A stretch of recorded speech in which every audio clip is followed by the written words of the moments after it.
The debut of the German Tiger tank was one of the most anticipated events of the Second World War, but its first appearance on the battlefield near Leningrad in August 1942 was fraught with difficulties. This legendary tank, with its imposing size, impregnable armour, and devastating 88mm gun, was intended to dominate the battlefield.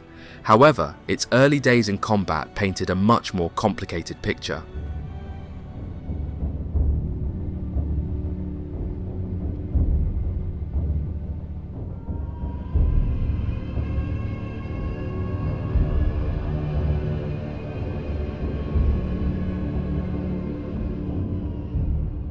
The Tiger's arrival was shrouded in secrecy, and the Soviets were initially unaware of the full capabilities of this new weapon. That changed dramatically on the Volkhov front, where Soviet forces made a discovery that would shape their strategies for the rest of the war.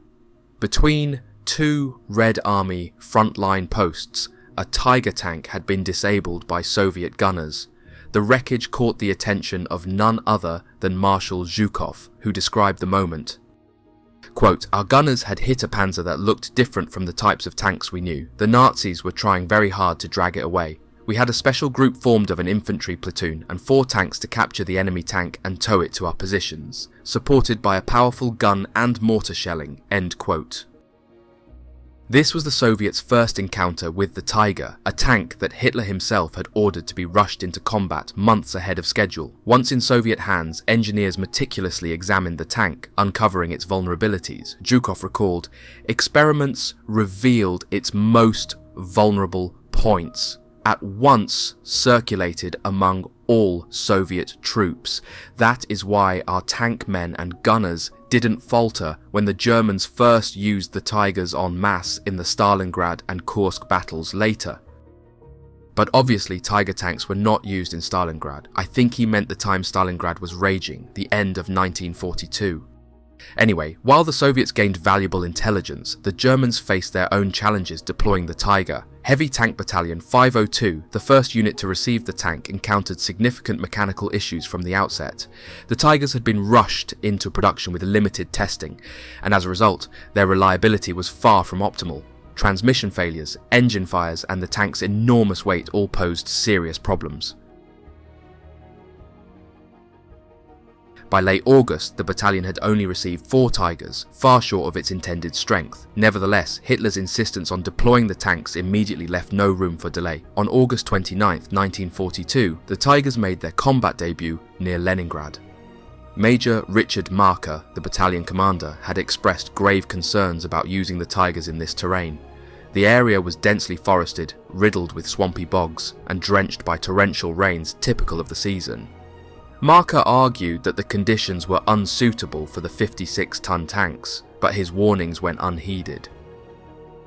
The Tigers roared into motion, their massive engines growling like mechanical beasts as they advanced through the Leningrad region. Each movement was a sound of grinding metal and clanking treads, echoing through the swampy forests and shattered villages. The ground trembled beneath their weight as they crushed everything in their path. Trees splintered, fences collapsed, and muddy tracks turned into trenches under their enormous bulk.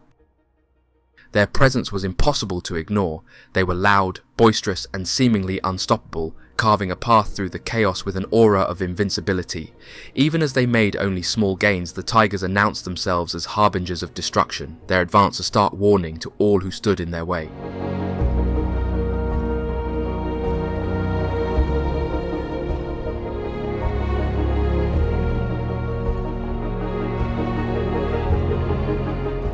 However, the results were disastrous. As the platoon of 4 Tigers advanced, they quickly found themselves bogged down in the mud. The tank's interleaved road wheels, designed to distribute its massive weight, became clogged with thick, sticky muck. 2 Tigers suffered transmission failures under the strain, while the engine of a 3rd vehicle gave out entirely.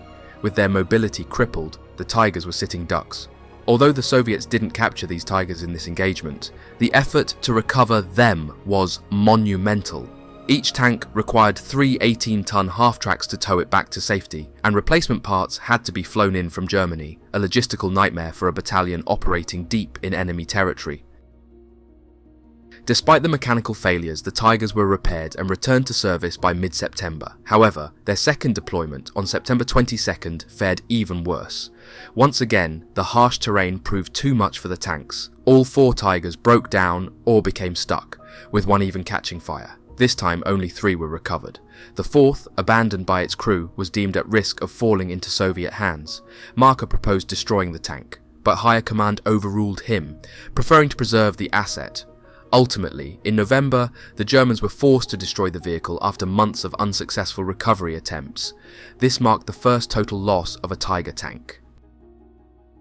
The failures near Leningrad resulted in major consequences for Merker. Although he had repeatedly advised against deploying the Tigers under such conditions, he was held responsible for the battalion's setbacks and was subsequently relieved of command. Yet the blame truly lay higher up the chain of command, with Hitler's premature order to deploy the tank without adequate testing or support. These early missteps, however, were not the end of the Tiger's story. Engineers and crews learned valuable lessons from the Leningrad debacle, leading to significant improvements in reliability and tactics. By 1944, the Tiger boasted operational availability rates of 70% on the Western Front and 65% on the Eastern Front. The tank's fearsome reputation only grew as it became a cornerstone of Germany's armoured divisions, capable of turning the tide of battle when used effectively. The Tiger tank's debut may have been a disaster, but it was the beginning of a legacy that would make it one of the most iconic tanks in history.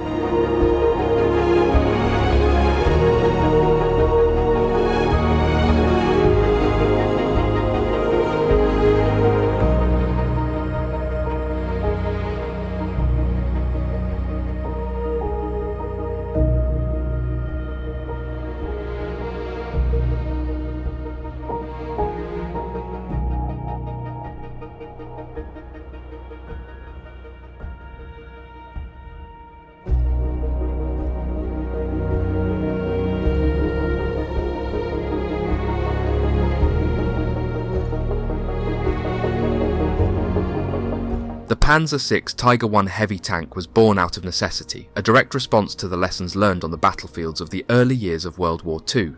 The Blitzkrieg campaigns of May 1940 in the West had exposed the limitations of existing German tanks when faced with heavily armoured opponents like the British Matilda II.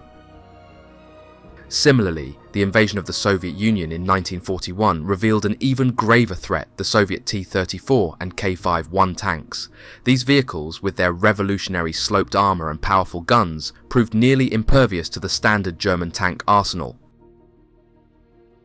German crews often found their shells bouncing harmlessly off Soviet armour, while the return fire tore through their Panzer IIIs and IVs with devastating efficiency. These sobering encounters underscored an urgent need for a tank capable of not just matching but decisively overpowering these adversaries. In response, German engineers embarked on several ambitious design projects during 1940 and 1941, aiming to create a tank that combined unparalleled firepower, armour and mobility. Among the competitors, Henschel and Porsche emerged as the leading contenders. After rigorous testing and evaluation, the High Command selected Henschel's prototype in May 1942, designating it the Panzer VI Model E Tiger I. This choice was influenced by Henschel's simpler, more reliable design compared to Porsche's alternative, which had suffered from mechanical issues during trials. Hitler himself took a personal interest in the Tiger's development, envisioning it as a symbol of German technological and military superiority. The production order was staggering. 1,500 units were to be built, a monumental commitment for a vehicle that would cost more than any other German tank of its time. Each Tiger required an immense amount of resources and labour to construct, with an estimated production cost of over 250,000 Reichsmarks per unit, more than double that of a Panzer IV. The tank was a marvel of engineering, but also a reflection of Germany's increasing reliance on quality over quantity in its armoured divisions as the war dragged on and resources became scarcer. Henschel began production in August 1942 at its Kassel plant, with the first models rolling off the assembly line under the watchful eyes of engineers and technicians. Over the next 2 years, a total of 1,354 Tigers were built before production ceased in September 1944. Of these, approximately 500 were allocated to Waffen-SS units, underscoring the High Command's desire to equip its elite formations with the best equipment available.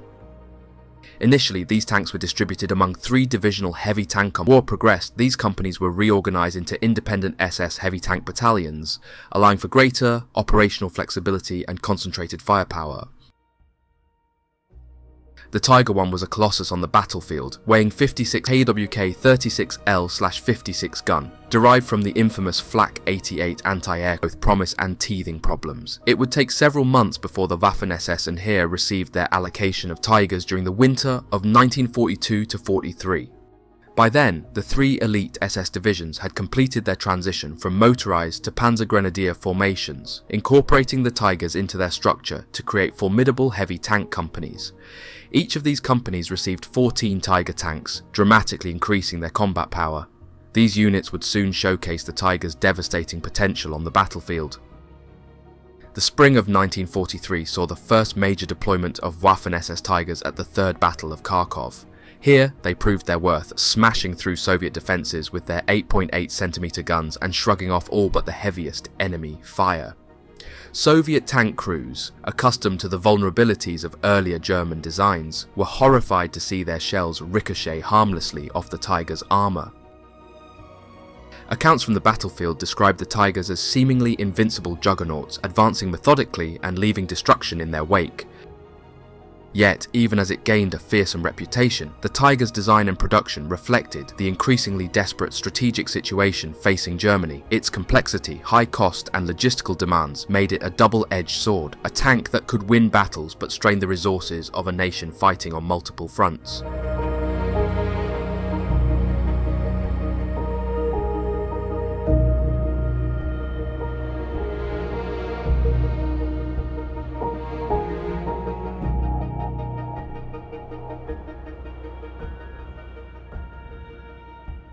The mighty Tiger tanks proved their worth during the monumental German Kursk offensive of July 1943, an operation that would become the largest tank battle in history. The offensive, spearheaded by the 1st SS Panzer Corps, brought together 3 SS divisions, Leibstandarte, Das Reich and Totenkopf. In their arsenal were 422 tanks, including a contingent of 41 Tigers. These armoured behemoths, with their thick armour and devastating 8.8 cm guns, epitomised the cutting edge of German engineering and battlefield lethality. At Kursk, the Tigers showcased their extraordinary killing power in ways that would cement their fearsome reputation. Among the standout performances was that of SS Unterscharführer Hans Mennel, a troop commander in the 6th Company of the Panzer Regiment Das Reich. In just 6 days of combat, Mennel's Tiger destroyed no fewer than 24 Soviet tanks, tearing through the advancing Soviet armour with precision and ruthlessness.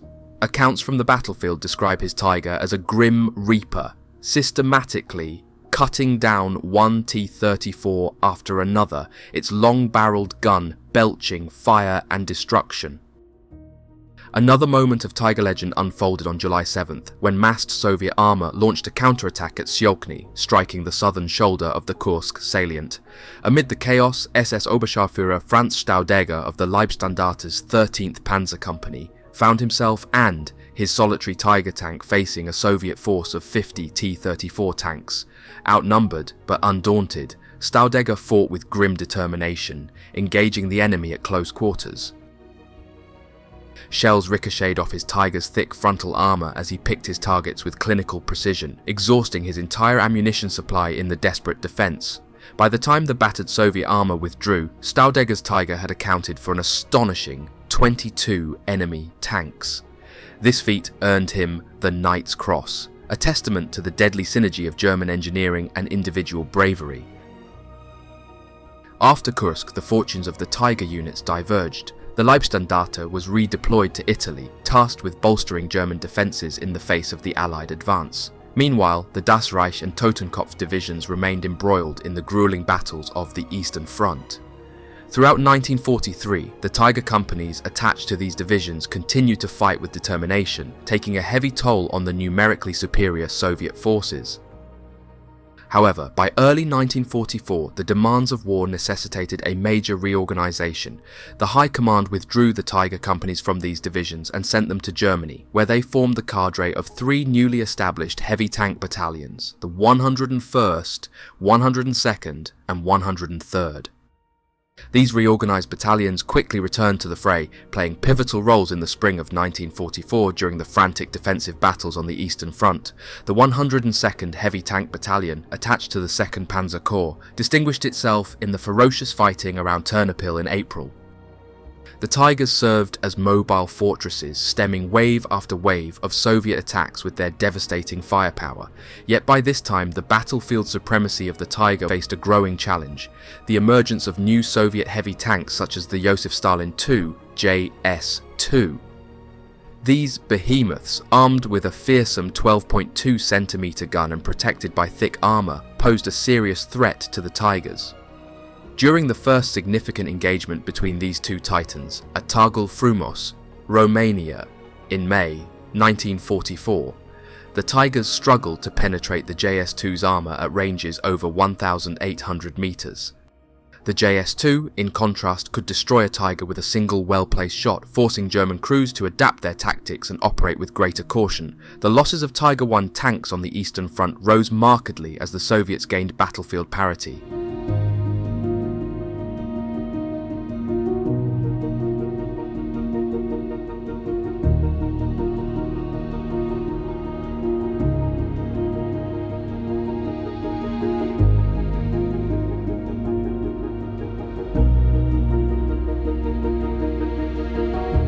On the Western Front, the Tiger battalions were equally critical during the Allied invasion of Normandy in the summer of 1944. Despite Allied perceptions that fielded hundreds of Tigers in this campaign, the reality was far less imposing, just 90. Tigers from the 101st and 102nd Heavy Tank Battalions participated. However, the impact of these Tigers far exceeded their numbers. In defensive roles, the mechanical limitations of the Tiger became less significant, allowing them to exploit their firepower and armour to devastating effect.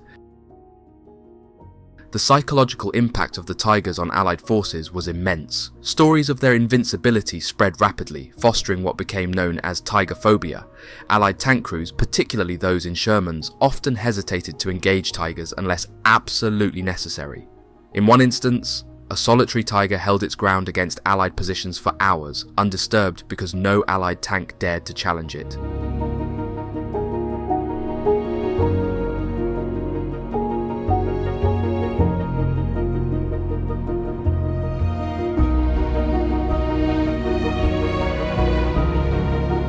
The British soon adopted a grim rule of thumb. It took 5 Shermans to knock out a single Tiger, with only one likely to return. General Montgomery, concerned about the demoralising effect of such accounts, even banned British combat reports that highlighted the prowess of the Tigers to prevent them from undermining morale. Despite these challenges, the Tiger battalions continued to exact a heavy toll on the Allies, their crews earning a reputation for unmatched skill and determination. In the east, west and everywhere they fought, the Tigers carved their place into the annals of military history. Their legacy, defined by both their battlefield triumphs and the aura of fear they inspired. One of the most legendary moments in the history of the Tiger units unfolded in the fields and streets of Normandy in June 1944, during the pivotal days following the Allied D-Day landings. At the heart of this legend was SS Obersturmführer Michael Wittmann, the most celebrated Tiger ace of World War II.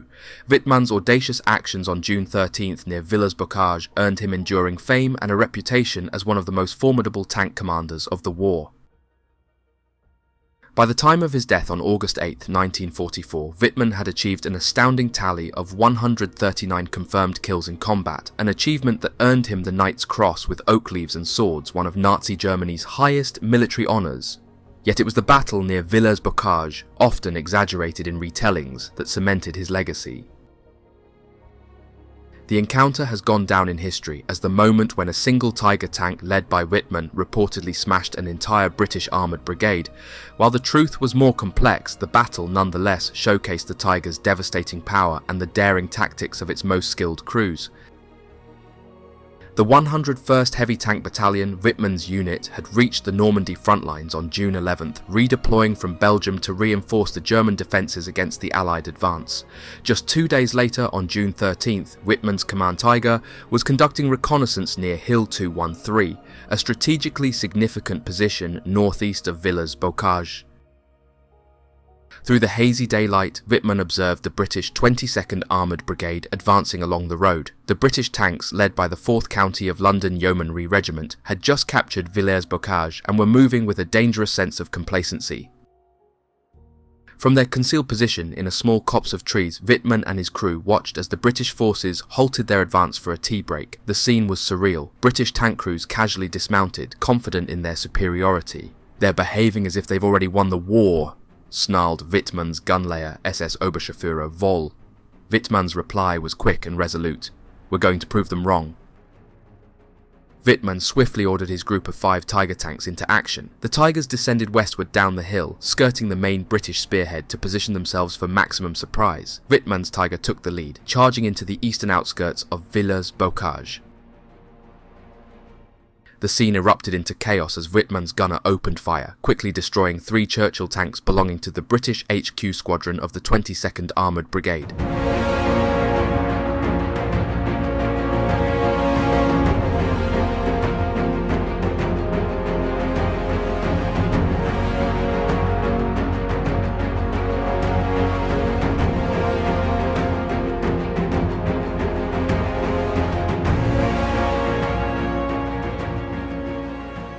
A 4th Churchill attempted to engage, but, recognising the futility of the situation, withdrew to take up an ambush position in a nearby garden. Unwavering, Wittmann directed his Tiger to turn back up the hill, seeking to attack the main British column from the rear. As the Tiger rumbled through the shattered streets, its crew spotted the Churchill tank hidden in the garden. Without hesitation, the Tiger's gunner destroyed the vehicle with a single devastating shot. The crew of the Churchill scrambled to escape their burning tank, but as they fled on foot, Wittmann's Tiger machine-gunned them mercilessly, killing one of the escaping crewmen. Emerging from the cover of the woods, Wittmann's Tiger fell upon the rear of the British column. The element of surprise was total. British tanks and vehicles caught in the bottleneck of the narrow road became easy prey. Within moments, Wittmann's Tiger unleashed a storm of fire, methodically destroying vehicle after vehicle. In the space of 2 minutes, 13 British tanks and armoured vehicles were reduced to smouldering wreckage. The road became a scene of carnage, littered with twisted steel and the bodies of British crewmen caught in the inferno.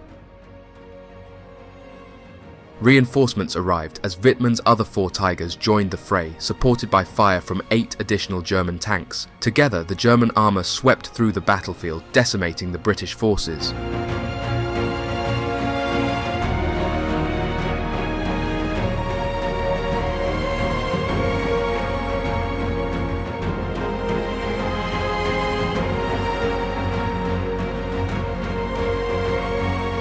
The engagement lasted less than 15 minutes, but left a devastating mark. By its conclusion, 29 British armoured vehicles lay destroyed, their remains scattered along the road like grim monuments to the power of the German Tigers.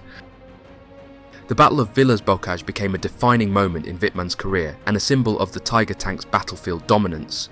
While the claim that Wittmann's single Tiger had annihilated an entire brigade was an exaggeration, his audacious actions that day were undeniable. He had exploited every advantage of his force paused to resupply and rearm. The brief respite was essential after the ferocious engagement that had left dozens of British vehicles smouldering on the battlefield. Wittmann, ever the tactician, then set out once more, this time heading westward back into the embattled town of Villers-Bocage. Accompanying him were 2 other Tiger tanks, forming a small but deadly column.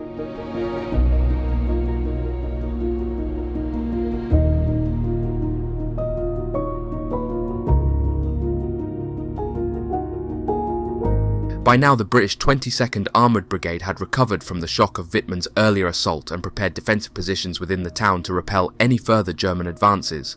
Among their assets was a Sherman Firefly, a formidable tank equipped with a powerful 17-pounder gun.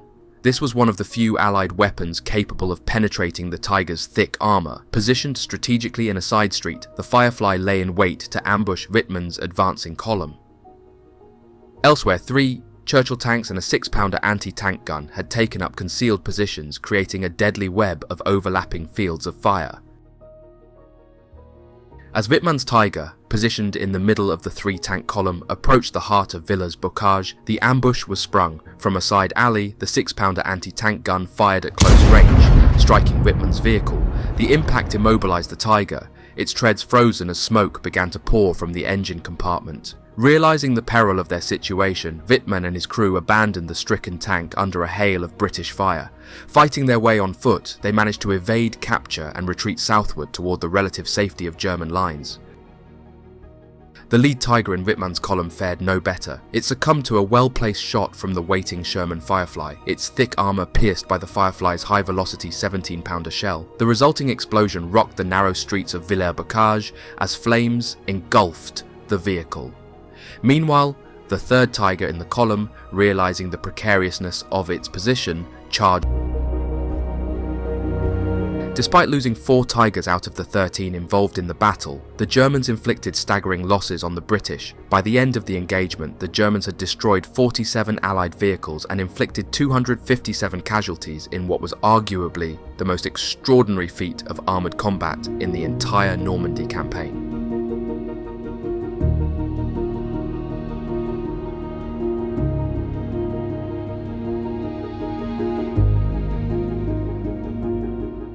Yet, as remarkable as Wittmann's actions and the subsequent Tiger engagements were, the situation for the German forces in Normandy grew increasingly dire. By August 8, 1944, the German front lines were nearing collapse under relentless Allied pressure. The Allies, buoyed by their superior numbers and growing air supremacy, methodically wore down German defences. On this fateful day, as Allied forces advanced toward the town of Weyer, the Tigers of the 1st Company, 102nd SS Heavy Tank Battalion, managed to score one final tactical success. In a stunning display of battlefield prowess, the Tiger commanded by Untersturmführer Willy Fey ambushed a British tank column. Fey's Tiger destroyed 14 of the 15 Shermans in the column with precise, methodical fire.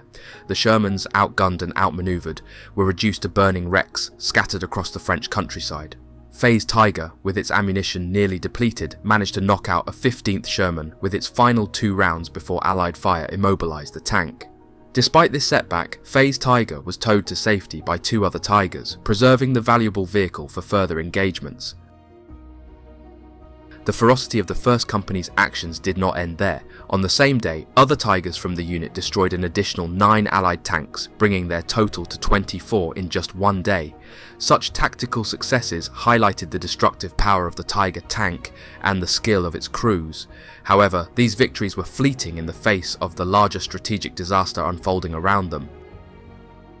By mid-August, the Allied forces had successfully encircled the German 7th Army and several Waffen-SS divisions in the Falaise pocket. The encirclement marked the beginning of the end for German forces in Normandy. As the Allies tightened the noose, very few Tigers of the 102nd Heavy Tank Battalion managed to escape the inferno. Most were destroyed or abandoned, left behind in the chaos of the retreat. None made it back across the River Seine during the frantic German withdrawal in late August 1944.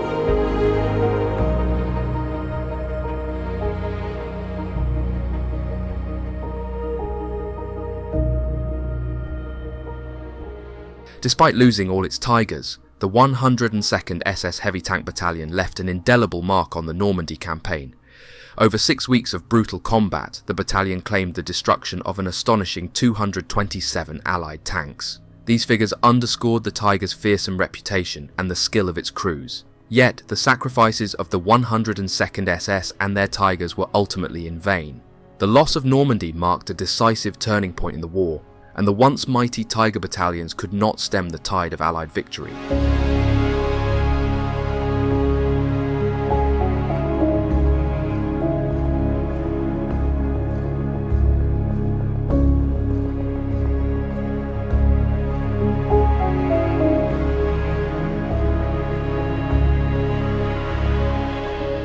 By June 1944, the Eastern Front was ablaze. The Soviet Union's massive Operation Bagration had torn through Army Group Center, crippling German defenses and threatening to collapse the entire front. Simultaneously, the Soviets launched a renewed assault in the north, aiming to outflank the remnants of Army Group North and seize the strategically vital port city of Riga. Against this backdrop, Lieutenant Otto Karius and his 2nd Heavy Panzer Company of Tiger tanks were transferred to Dunaburg, now Daugavpils, Latvia, to stem the tide of the Soviet advance.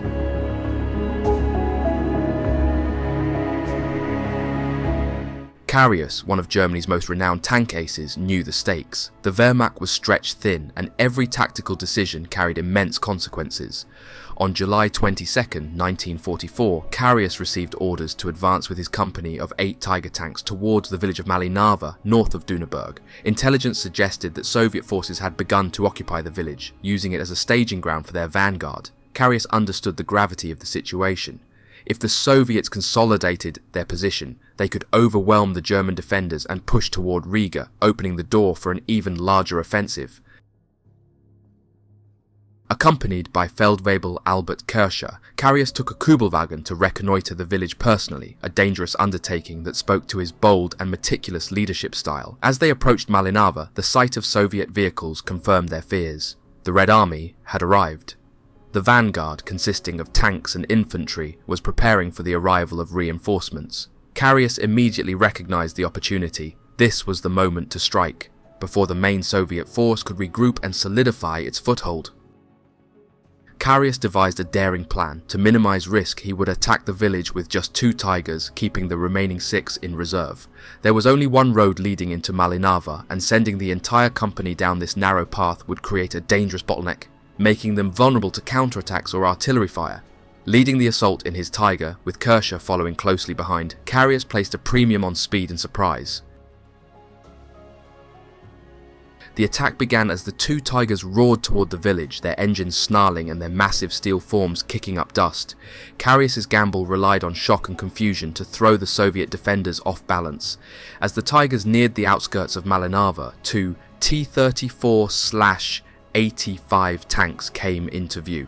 Their turrets began to rotate, attempting to acquire targets, but it was already too late. Kirscher's Tiger fired first, its 88mm shell tearing through one T-34 and setting it ablaze. Without hesitation, a second shot from Kirscher's gun destroyed the second T-34, clearing the way for the Tigers to advance further.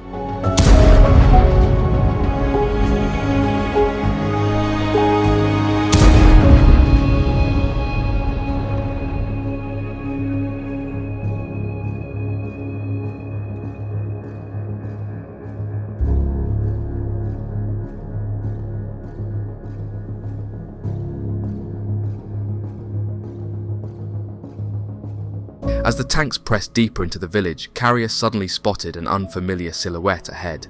For a brief moment, he thought he was facing a captured King Tiger, a terrifying prospect, but a closer look revealed the truth. It was one of the Soviet Union's formidable new IS-2 heavy tanks, armed with a 122mm gun capable of destroying a Tiger in a single shot. Karius reacted instantly, turning his turret and firing at the IS-2's exposed flank.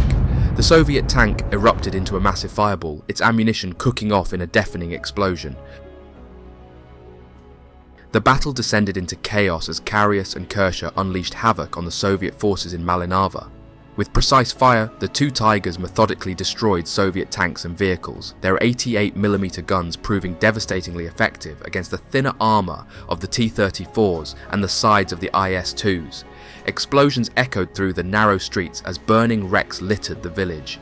In just 20 minutes of fierce combat, the 2 Tigers had knocked out an astonishing 17 Soviet tanks, leaving the village in flames and the Soviet vanguard in complete disarray.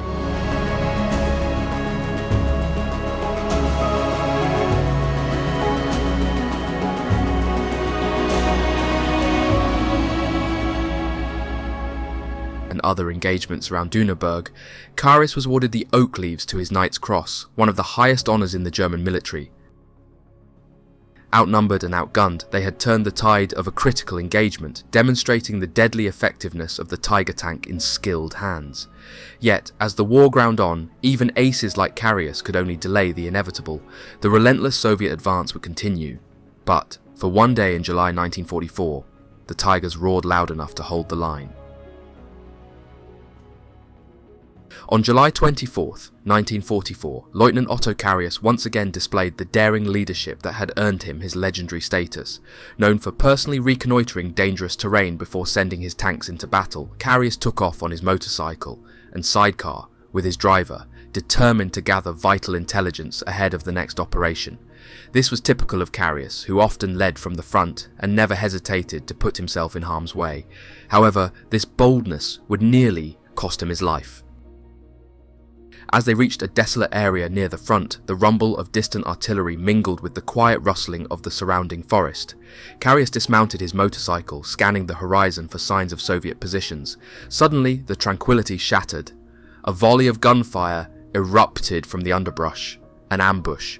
Soviet troops had been lying in wait, and in an instant bullets tore through the air. Carius was struck in the leg, arm and back, each impact sending waves of searing pain through his body. His driver fell beside him, also wounded.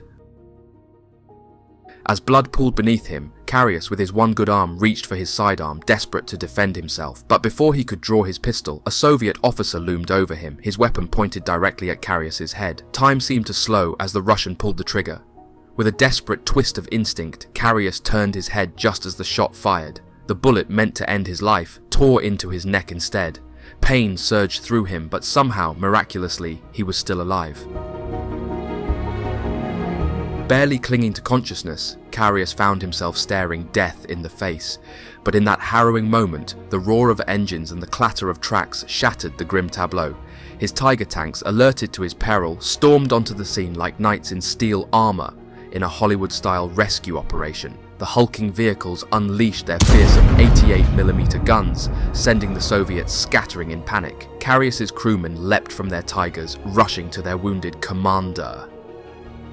Working quickly, they applied makeshift first aid, using Carius's elastic suspenders as a tourniquet to stem the bleeding from his leg. With no time to lose, they hoisted him onto the back of a Tiger. The massive vehicle's turret became his lifeline as he clung to it, his battered body jolted with every turn of the tank's treads. As they began their retreat, the Soviets regrouped and opened fire once more, bullets whizzing past in a desperate attempt to reclaim the battlefield. Despite his injuries, Carius refused to remain passive. Standing on his uninjured leg, he shouted above the chaos, directing the tank commander to the source of the enemy fire. His voice, though weakened, carried the same commanding presence that had inspired his men time and again. The Tiger's turret began to turn, its guns swinging toward the enemy position, but in the heat of the moment, Carius's foot became trapped between the turret and the hull. The surge of pain was overwhelming and his strength was nearly gone. Finally, after what felt like an eternity, the Tigers reached a safe zone. Exhausted and racked with pain, Carius was transported to a field hospital. Surgeons worked tirelessly to stabilize him, treating the wounds that had brought him so close to death. Remarkably, after enduring bullets to his leg, arm, back and neck, as well as countless other injuries, Carius made a full recovery. For the men of his company, the rescue of their commander became the stuff of legend. Carius had cheated death once again, his survival a testament to his indomitable will and the loyalty of the men who fought alongside him. His recovery only added to the mystique surrounding one of Germany's most celebrated tank commanders, a man who had faced the abyss and lived to fight another day.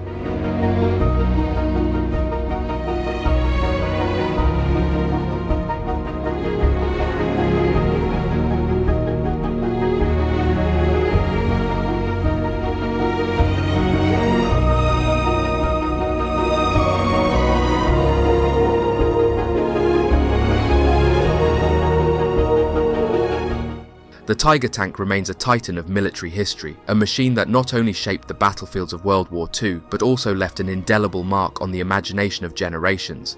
Its imposing design, unmatched firepower, and near-mythical reputation ensured its place as one of the most iconic armoured vehicles ever built. Even today, nearly 80 years after its introduction, the Tiger continues to fascinate historians, enthusiasts and engineers alike. It stands as a testament to German engineering ingenuity, and a symbol of both the heights and the flaws of wartime innovation. The Tiger's legacy is inseparable from the men who commanded it, those rare individuals whose skill and daring turned this steel juggernaut into a true battlefield legend. Beyond Otto Carius, whose exploits near Malinava and beyond exemplify the audacity of Tiger commanders, there were other aces whose stories are equally extraordinary. Kurt Knispel, the highest scoring tank ace of all time, epitomised the mastery of armoured warfare. Credited with over 160 tank kills, Knispel's prowess was unparalleled. Known for his sharp eye and steady hand, he was a marksman who could destroy targets at staggering ranges using the Tiger's 88mm gun to devastating effect. Despite his battlefield brilliance, Knispel remained a humble figure, often deferring official recognition to his comrades. His dedication to his crew and his craft earned him a revered place in history. Johannes Bölter, another towering figure among tank aces, demonstrated the Tiger's full potential across both the eastern and western fronts. Bölter, with over 100 confirmed tank kills, used the Tiger to spearhead counterattacks and halt enemy advances in their tracks. His tactical acumen and ability to remain calm under fire made him one of the war's most effective tank commanders. Paul Egger, who transitioned from flying with the Luftwaffe to commanding Tigers, brought a unique perspective to armoured combat. His experience in the skies informed his battlefield strategies, making him a deadly and unpredictable opponent. Egger's adaptability showcased the Tiger's versatility in the hands of innovative commanders. Balthasar Wall, the celebrated gunner who often served alongside Michael Wittmann, was a critical element in the Tiger's success. Wall's precision and rapid target acquisition turned Wittmann's Tigers into unstoppable forces. Together, their teamwork epitomized the bond between a commander and his crew, elevating the Tiger from a mere machine to a cohesive instrument of destruction. Karl Körner, yet another formidable Tiger ace, demonstrated the tank's ability to dominate against overwhelming odds. His exploits highlighted not just the power of the Tiger, but also the ingenuity and courage of its operators, who often found themselves vastly outnumbered yet still emerged victorious. These men, and others like them, wielded the Tiger with unparalleled skill, cementing its reputation as the king of the battlefield. Their daring exploits are the stuff of legend, ensuring that the Tiger's name is forever associated with precision, power, and domination. But the Tiger's legacy is not without complexity. While it was a marvel of engineering, it was also a symbol of the immense cost of war. The Tiger was expensive, resource-intensive, and mechanically unreliable in its early iterations. Its design, while groundbreaking, reflected a German strategy, increasingly reliant on technological superiority as the war turned against them. The Tiger's fearsome reputation often outpaced its actual battlefield numbers. It was as much a psychological weapon as a physical one, inspiring Tiger phobia among Allied forces, who would sometimes overestimate the number of Tigers they faced. Even in defeat, the Tiger tank's mystique endured. Today, it remains one of the most studied and celebrated vehicles in military history. Its influence is evident in post-war tank designs and modern armoured doctrine. Museums across the world preserve surviving examples, drawing crowds eager to witness the sheer scale and craftsmanship of these legendary machines. The Tiger also lives on in popular culture. From films and documentaries to video games and historical recreations, the Tiger continues to captivate. It has become a symbol of armoured warfare itself, embodying both the might and the tragedy of mechanised combat. Historians debate its role, enthusiasts marvel at its design, and filmmakers bring its stories to life, ensuring that the Tiger remains a subject of endless fascination. As we reflect on the Tiger's legacy, it is clear that its impact extends far beyond its service in World War II. It represents the relentless pursuit of military innovation and the extraordinary individuals who shaped history from behind its thick steel armour. The Tiger tank's legend endures, not just as a weapon of war but as a testament to the power of human ingenuity, the courage of those who fought, and the enduring lessons of history.